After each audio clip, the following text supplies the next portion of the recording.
Vice की किताब उसका 8वां बाब और उसकी 8वीं आयत।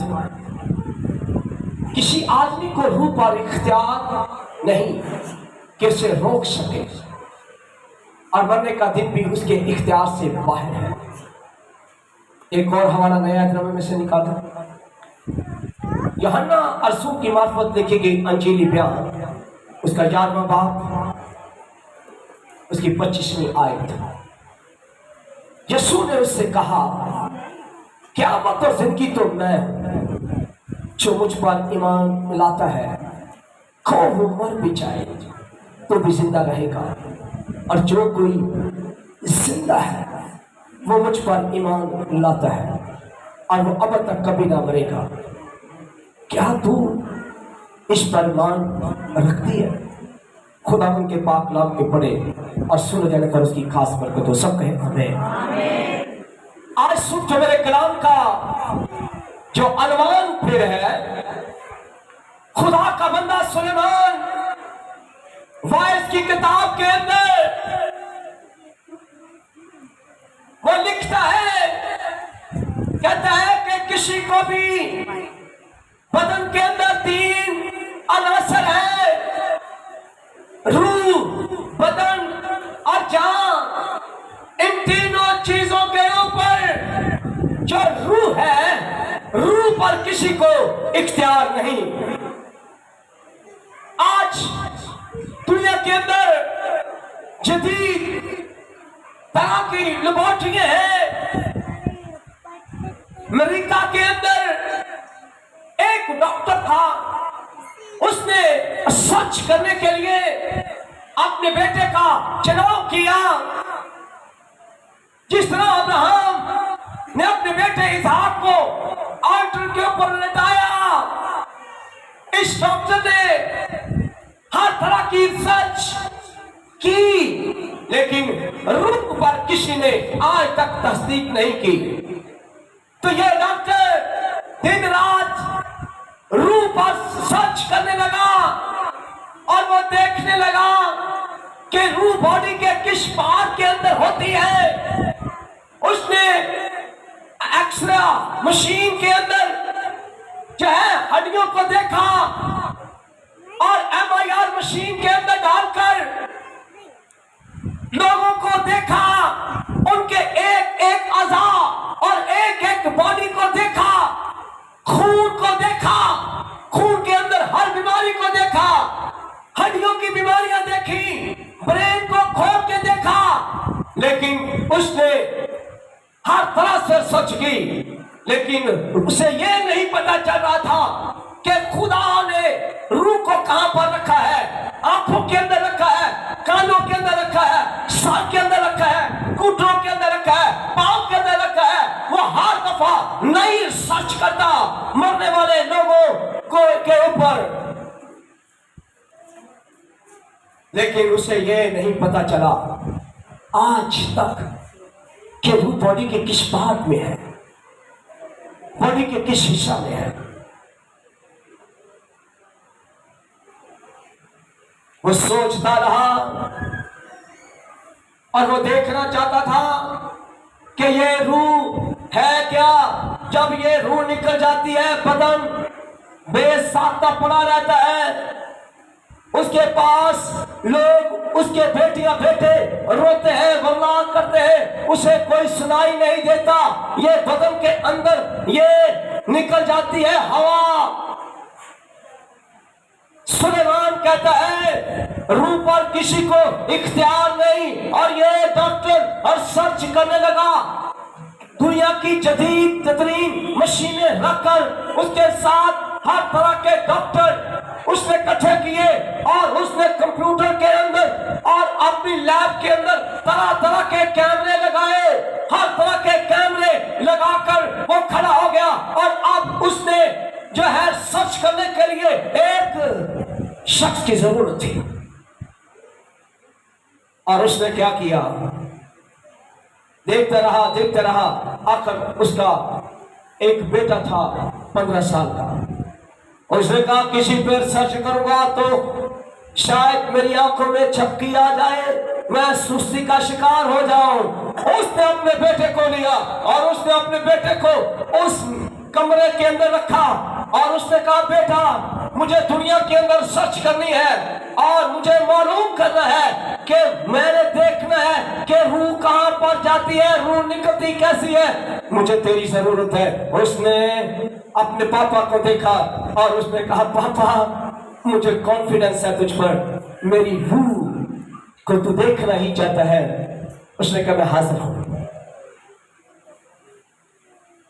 सुलेमान कहता है, रूह पर किसी को इख्तियार नहीं, पर यह भी डॉक्टर, इसने MRI मशीन बनाई, इसने हर तरह की लेजर चीजें बनाई, हर तरह की, लेकिन रूह पर और सर्च करने के लिए उसने हर किस्म का डॉक्टर, हर तरह के कैमरे, हर तरह की चीजें लगा ली और अपने बेटे को एक शीशे के बॉक्स में डाल दिया, अपने बेटे की रूह को देखने के लिए। लेकिन जब रूह उसकी तड़पती है और बॉडी तड़पती है, सांस उसका बंद होना शुरू हो गया, कैमरे लगे हुए हैं, हर चीज लगी हुई है, लेकिन रूह के ऊपर सर्च हो रही है, बॉडी का एक एक पार्ट उसके बाप के सामने तड़प रहा है, लेकिन बाप देख रहा है, हर तरफ कैमरे लगे हुए हैं, डॉक्टर देख रहे हैं कि रूह कहां से निकलती है, बॉडी के किस पार्ट से। हाथों के ऊपर कैमरे लगे हुए हैं, पांव के ऊपर कैमरे लगे हुए हैं, उस बच्चे की सांस रुक गई है और अंदर वो तड़प रहा है जैसे फिश तड़पती है। एक बाप अपने बच्चे के ऊपर और सर्च कर रहा है कि रूह कहां पर जाती है, जब बॉडी रूह से निकलती है इसके साथ होता क्या है और ये कहा जाती है, क्या मैं दोबारा इस रूह को इंटर बॉडी के अंदर कर पाऊंगा। एक डॉक्टर ये सर्च कर रहा है अपने बेटे के ऊपर, और सुलेमान ने पहले ही बता दिया था, इस डॉक्टर ने हर तरह की डिग्री ली, हर तरह का इल्म उसने हासिल किया, हर तरह की जो है उसके पास इल्म था, लेकिन इस किताब को पढ़ना वो भूल गया। इस किताब के अंदर उसने ये सर्च नहीं की, सुलेमान का हवाला नहीं पढ़ा और वो अपने बेटे पर सर्च कर रहा है, अपने बेटे के ऊपर ये देख रहा है कि रूह कहां जाती है, रूह कैसे निकलती है, वो ये सर्च कर रहा है और उसकी आंखों में अभी तक नींद नहीं है। उसने, क्योंकि बेटा अंदर था, अपने जिगर के ऊपर, अपने बेटे के ऊपर वो सर्च कर रहा था। बेटे की टांगें हिल रही हैं, बेटे की आंखें बंद हो गई है, लेकिन वो तड़प रहा है। लेकिन शीशे के अंदर उसने रखा अपने बेटे को, ना हवा निकल रही है, कहीं से कोई सुराख नहीं था, मैं शीशा इंपॉर्टेंट था, शायद जब ये रूह निकले तो शीशा फट जाए, ऐसा नहीं हुआ। जब देखते ही देखते उस बेटे की रूह जो है अपने बदन से अलग हो गई।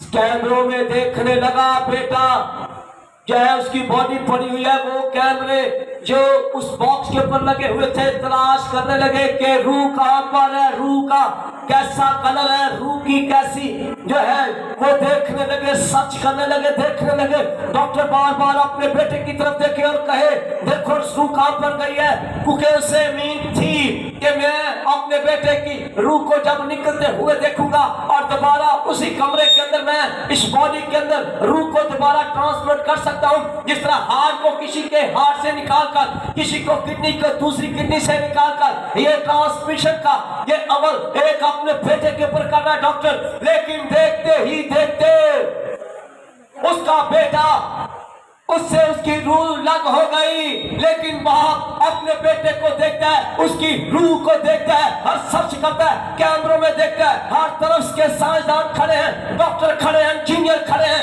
हर कोई खड़ा है। लेकिन रूह जब उसके बेटे के बदन से निकल गई, अपने बेटे की रूह के को वो देख रहा, लेकिन रूह से नजर आई, लेकिन बेटे से हाथ धो बैठा।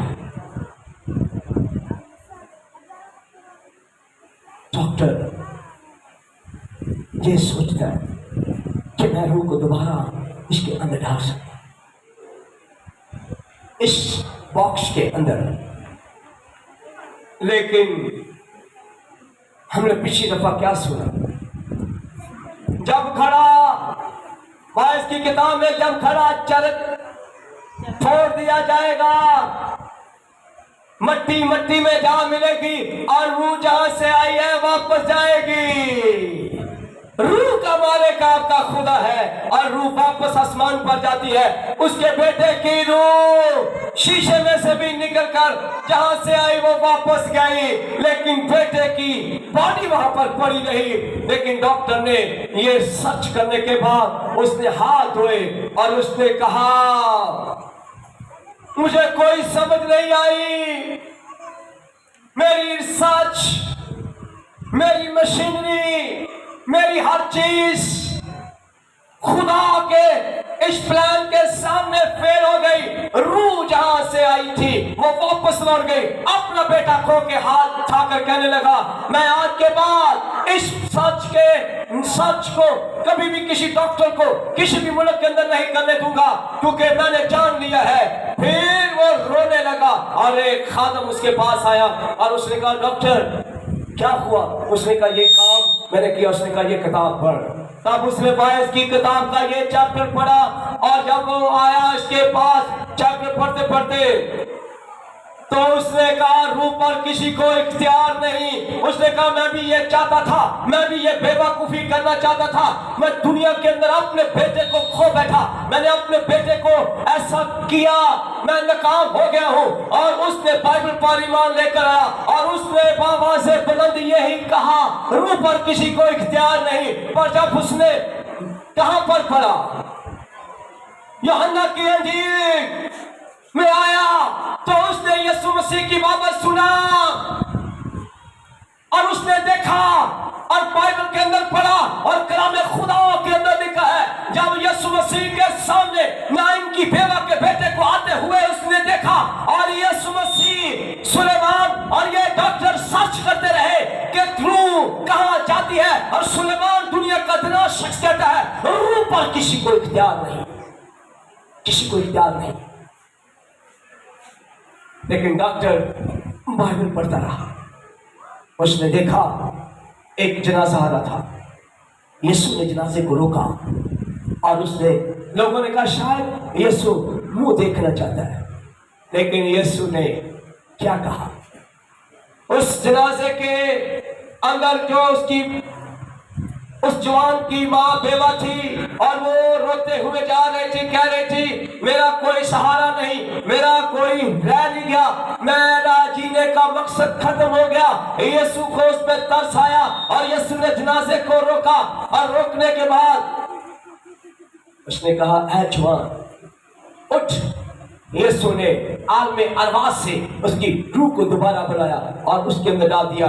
सुलेमान कहता है, रूह पर किसी को इख्तियार नहीं, पर मैं आज इस जमीन पर ऐलान करता हूँ और आज बावाज़े बुलंद इन फजाओं के अंदर, इन पहाड़ों के अंदर और जमीन के रहने वालों, मैं तुम्हें आगाह करना चाहता हूँ, पर एक है जिसको रूह पर इख्तियार है, वो मेरा और आपका यीशु नासरी है। वो रूह पर इख्तियार रखता है। डॉक्टर अपने बेटे की बॉडी को लेके गया रोता हुआ। एक बाप अपने बेटे की बॉडी को लेके जा रहा रोते हुए, रात दिन रोता है। पर यीशु मसीह के पास 12 वर्ष की यायब की बेटी को जिंदा किया। सुलेमान कहते हैं, रूह पर किसी को इख्तियार नहीं, पर यीशु मसीह नासरी जिसकी मैं और आप इबादत करते हैं, जिसके लिए हम रात दिन चलते हैं, वो हमें क्या कहता है?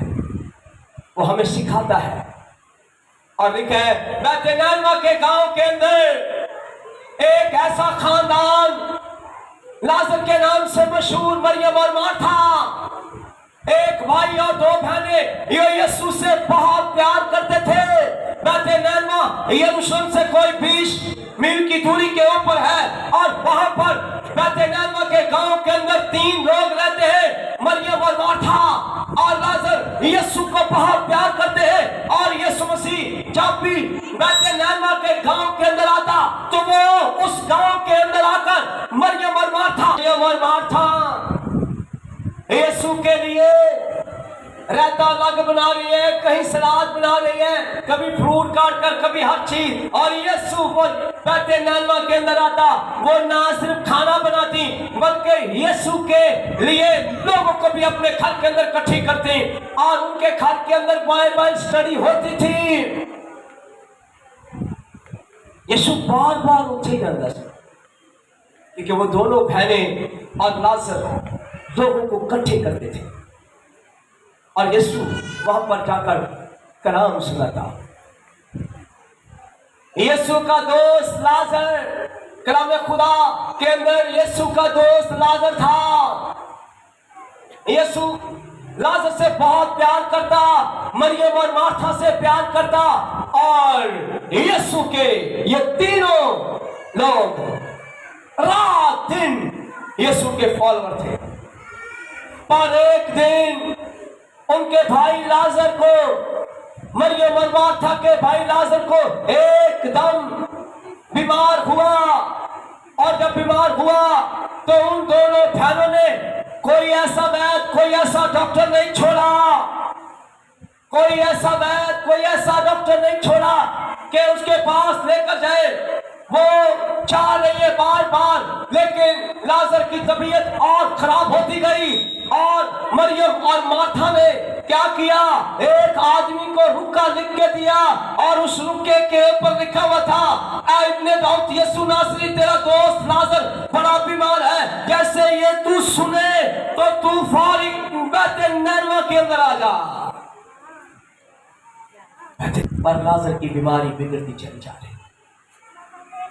यीशु पहले बैतनिय्याह के अंदर आ रहा है, लेकिन जिस दिन उसे आना चाहिए था वो नहीं आया।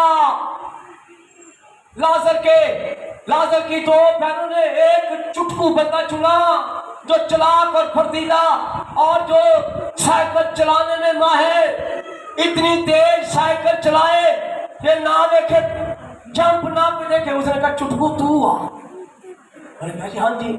सारे मतलब तेज बंदा, उन्हें कहा साइकिल फाड़ आ, रुका ते रुकना नहीं, तो ब्रेक नहीं लगनी चाहिए। उन्हें क्या पाजी टेंशन नहीं ना, मैं आज में जैसे ही उसने रुका पकड़ा, कैंची मारी तो चल गए। यीशु को गया तो उन्हें कहा सलाम इब्ने दाऊद यीशु। उसने कहा कहाँ से? उन्हें कहा इतनी दूर स्टडी कर। उन्हें कहा नहीं स्टडी नहीं है, रुका लो। तेरे क्या सी लाजर बड़ा बीमार है, जैसे खुदा को सुने तो तू जल्दी से। उसने कहा तू जा भाई। अब शिकायत करने के साथ ही रुका आ गया है, लेटर आया कि है। उसने कहा भी लाजर बीमार है, तो साथी चले। उन्हें कहा नहीं बैठ जाओ, उसे वो सो जाएगा। यीशु मौत को सोना कहता है, सोना। और कलाम खुदा के अंदर मुकाशवा की किताब में जब यीशु जिंदा था तब उसने ये जुमला बोला, और जब वो आसमान पर चला गया मुकाशवा की किताब में लिखा है, लिख मुबारक है वो मुर्दे जो सिर्फ मसीह में सोते हैं। क्या करते हैं? मुबारक करो। तो कई चिरागे भी रोई बड़ा पैड़ा होया, बड़ा पैड़ा होया, पा चढ़ा गया, पा मर गया, लाला मर गया, कई जाते आज उमरा सही बोलो क्या भाई जी खुदा की मर्जी। यीशु ने उन्हें कहा सो गया, लाजर सो गया। उन्हें कहा उठाने के लिए चले नहीं? उन्हें क्या भी नहीं ठहरा जाओ, रूह के ऊपर खुदा का बंदा सुलेमान दुनिया के अंदर हिकमत रखने वाला कहता है रूह पर किसी को इख्तियार नहीं, वाकई नहीं है। पर एक था, उसने कहा है मुझ पर, क्योंकि आसमान से बाप ने कहा ये मेरा प्यारा बेटा है जिससे मैं खुश हूं। पहले उसने एक दिन का मुर्दा, फिर एक दिन का मुर्दा, और आज अपने दोस्त लाजर को जिसे वो बहुत प्यार करता है, वो मसीह में सो गया है, मसीह में सो गया है। और कलाम के अंदर लिखा है यीशु ने जब चौथा दिन हुआ, उन्होंने कहा चलो उठो चलिए। उन्होंने क्या कहते हैं, उसके बैतनिय्याह उसने क्या कहा इतने दिन बाद? उसने कहा चलो लाजर सो गया। उसने भी क्या मरा नहीं, क्या है, और 4 दिन हो गए, अब मरे को 4 दिन हो गए, तो यीशु भी क्या कह रहा है, सो गया है। तब बाइबल के अंदर लिखा है जब बैतनिय्याह के अंदर यीशु अपने ग्रुप के साथ आ रहा है और शोर हुआ, बैतनिय्याह के अंदर नासरत का यीशु आ रहा है, नासरत का यीशु आ रहा है। और आज देखते हैं अमरीश बड़ा खुश हो रहा है, क्या देखते हैं नैनवा के अंदर अब लोग कंप्लेन करेंगे और यही कहेंगे लाजर मर गया। जिस घर के अंदर यीशु के लिए दरिया बिछाई जाती थी, जिस घर के अंदर यीशु के लिए लोग इकट्ठे होकर कलाम सुनते थे, उस घर के अंदर मातम बिछा है, उस घर के अंदर मौत हुई है और मरे शख्स को 4 दिन हो गया।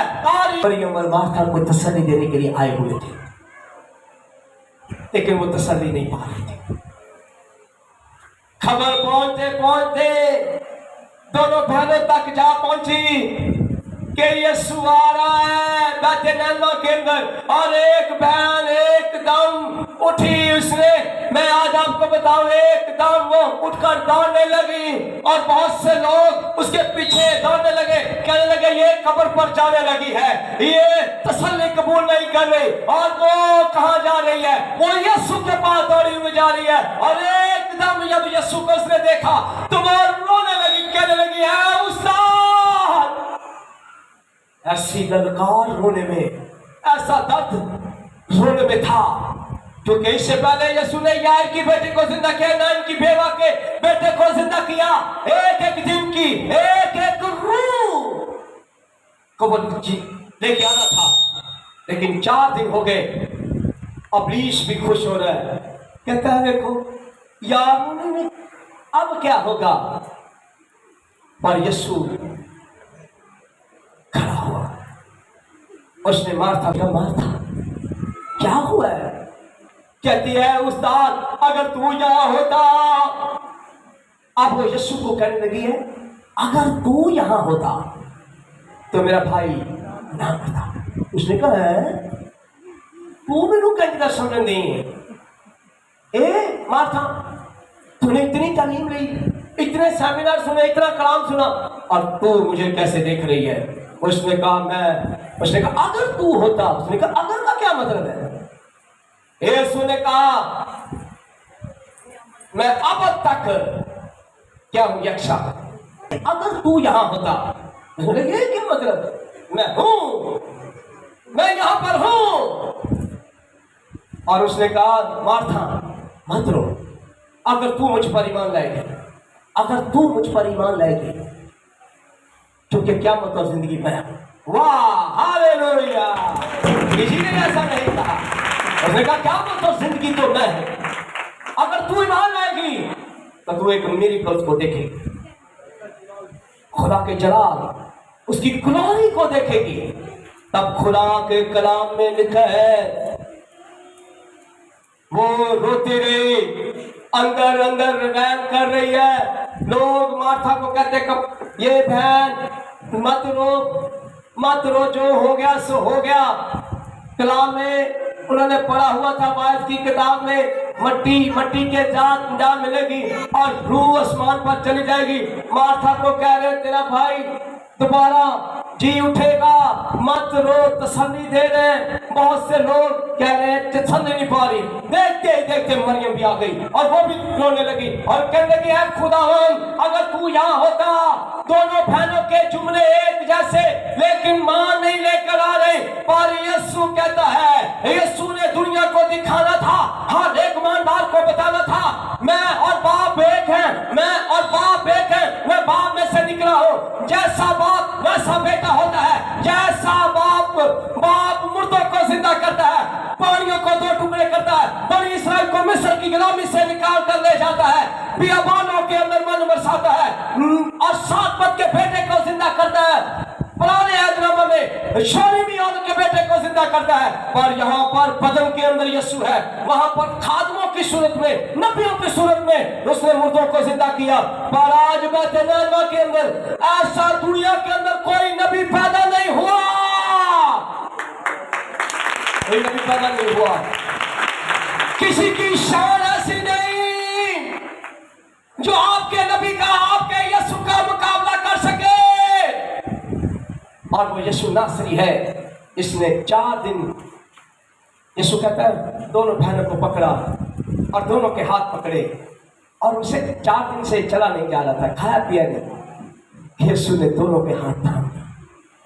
यीशु आपके हाथों को थाम लेता है। यीशु आपके मातों को खुशी में बदलने की कुदरत रखता है। आपके गम को खुशी में तब्दील करने की रखा है। और कलाम के अंदर लिखा है 4 दिन हो गए, यीशु को दोनों बहनें पहचान नहीं रही। आज भी कई लोगों के घर के अंदर कई सालों के मुर्दा पड़े हुए लाशें। यीशु ने कहा, चलो, कहाँ रखा है तुमने अपने भाइयों को?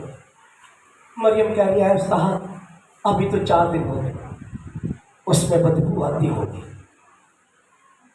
इस्राएलियों का और दुनिया के अंदर बहुत से लोगों का ईमान था कि जब 3 दिन तक जो रूह है वो जमीन पर फिरती रहती है, चौथे दिन रूह जो है वो ले ली जाती है। यीशु 3 दिन बाद नहीं आया बल्कि 4 दिन बाद आया, दुनिया को दिखाने के लिए। कोई ये ना, अगर यीशु 3 दिन का मुर्दा जिंदा कर देता तो कई लोगों ने, यहूदियों और दुनिया ने कहना था कि देखो जी ये कंडीशन है, 3 दिन तक रूह जिंदा रहे, बीच में आ सकती है। चौथे दिन यीशु 4 दिन बाद आया। बड़ा मोर्चा लेना है तो बड़ी खिदमत करनी पड़ती है। मैं आज आपको बताऊं, कई लोगों के घरों के अंदर मुर्दे पड़े हैं। किसी को हार्ट अटैक है, किसी को ब्लड प्रेशर है, अब फट गई ना जाते जाते। क्या हुआ पता ही नहीं चला। उनके घरों के अंदर खुदा के खादमों को उतारा नहीं जाता। उनके घरों के अंदर खादम उतरते नहीं। उन्होंने खुदा के लिए कोई खिदमत की नहीं होती। और मरियम और मार्था ने अपने खुदा के लिए ऐसा नहीं। आपके पास अगर आप अपने घर में मिलकर चाहते हो बहुत बड़ा, मरियम और मार्था को देखो, उन्होंने बहुत खिदमत की थी यीशु की। और मैं यीशु मसीह के शागिर्द पूछते हैं, ऐ उस्ताद, हमने अब तेरी खातिर अपनी बीवी भी छोड़ी, अपने बच्चों को भी छोड़ा। अब बात याद रखें, छोड़ना पड़ता सब कुछ। उन्होंने कहा सब कुछ छोड़ा है, तेरी खातिर बच्चों को छोड़ा, तेरी खातिर माँ को छोड़ा, बीवी को छोड़ा, तेरी खातिर अपने बाप को मसीह की खातिर छोड़ता है। मरने के बाद लाजर मरे हुए 4 दिन हो गए, यीशु जाता है कब्र पर, मरियम और मार्था साथ साथ चल रहे हैं। और यीशु कहता है, यीशु को दिखाती है, ये वो कब्रस्तान है, ये वो कब्र है, यहाँ पर तेरे शागिर्द को, तेरे प्यारे दोस्त लाजर को दफना दिया गया। और वो रो रो के कहने लगी, अब तो इसमें बदबू आती होगी। यीशु ने कहा, मरियम और मार्था, अगर तू मुझ पर ईमान लाएगी और देख क़यामत और जिंदगी तो मैं हूँ। आज मैं आपको बताना चाहता हूँ, दुनिया के अंदर गैर कौम आपके मसीह को कहते हैं। कब यीशु मसीह ने अपने आप को खुदा कहा है? क्या खुदा ऐसे कहता है? खुदा के ऊपर अगर ईमान रखते हो तो हम ईमान रखते हैं कि क़यामत और जिंदगी तो खुदा है। तो यीशु मसीह यहाँ पर बैठे नरवा के कब्रिस्तान के ऊपर खड़े होकर वो ऐलान करता है, क़यामत और जिंदगी तो मैं हूं। तो ये कौन है? ये खुदा है, खुदा है। क़यामत और जिंदगी का ऐलान कोई है क्या? इससे पहले किसी नबी ने 1,44,000 नबी आए, अब्राहम ने ये कहा क़यामत और जिंदगी मैं हूं। ये बात मूसा ने कही, मूसा के कहने पर खुदा ने समुद्र के 2 टुकड़े कर दिए। यशवा के कहने से आसमान के ऊपर जो है सूरज को रोक दिया। ये देखे हर कोई नबी आया, लेकिन उन्होंने अपने आप को कहा है हम यहोवा के भेजे हुए खादम हैं। और यीशु मसीह अपनी बाबल कहता है, मैं बाप में से निकला और बाप जब यरदन के ऊपर पानी का बपतिस्मा ले रहा है यीशु, तो उस वक्त कहता है, क्या कहता है? ये मेरा प्यारा बेटा है जिससे मैं खुश हूं। और आज वो कहां पर खड़ा है? कब्र के ऊपर खड़ा है। यहाँ पर 4 दिन का मुर्दा नाज़र रखा हुआ है और इसको देखता है, बहनों को देखता है और पत्थर को देखता है और दोनों बहनों को कहता है, अगर तुम ईमान लाओगे, अगर तुम मुझ पर भरोसा करोगी तो बड़े मौजे को देखा। उन्होंने कहा, यीशु उनके मुंह से एक चीज निकलवाना चाहता था। वो कभी कहती थी दोनों बहनें, अगर तू यहां होता। यीशु ने कहा, मैं यक्ष हूं, मैं अब तक यक्ष हूं। तुझे क्या हो गया मार्था और मरियम? और एकदम यीशु को कहने लगी, हम ईमान लाते हैं कि क्या मतलब जिंदगी तुम्हारा। उसने कहा, बस आप मुझे काम करने दें। यीशु उस वक्त तक काम नहीं करता जब तक आपके जुमले ठीक नहीं हो जाते। आपके सेंटेंस जब आप दुख की हालत में होते हो, सही बोलो। अब देखे जिसके घर के अंदर से 7 कितने बेटे बेटियां 10 चला से कितने युग के घर के बच्चे। उसने क्या बोला मातम के वक्त में, तूने दिया तूने लिया, तेरा नाम मुबारक हो। और यीशु जहां पर 2 बहनों को ये कह रहा है ईमान लाओ तो बड़े मौजे को देखोगी। और कलाम में खुदा के अंदर लिखा है, जिन्होंने सफेद मातम के ऊपर शुक्रगुजारी की है उनके घर के अंदर नए लोग आते हैं। अगर एक चला गया तो दूसरा आ रहा है। और मरियम और मार्था ईमान ले आए। यीशु ने कहा पीछे मुड़ जा, शिगिर्दों को अब इनको पीछे कर दो। यीशु आगे आया, लोग यीशु ने अपने सब लोगों को इर्द गिर्द पीछे किया। ईमान काम करता है और आपका दिया हुआ हदिया दया की शुक्रगुजारियां काम करती हैं। इन दिनों यीशु उनके ईमान और उनके दिए हुए हदिये नजराने और खलाई हुई चीजों को भूला नहीं। अगर शोनीमी औरत ने शोनीमी औरत के ने मजबूर किया निशा को खाने पर, अगर एलिया के लिए एक सारपत की बेवा ने यह है भी जंगल के अंदर खाना और पका कर उसे दिया, दोनों के बच्चे मरे और दोनों का जिक्र किए। और यीशु जिस घर के अंदर से खाना खाए, यीशु जिस घर के अंदर से रोटी पानी खाए, ये कैसे हो सकता है कि उनका मुर्दा कब्र में पड़ा रहे।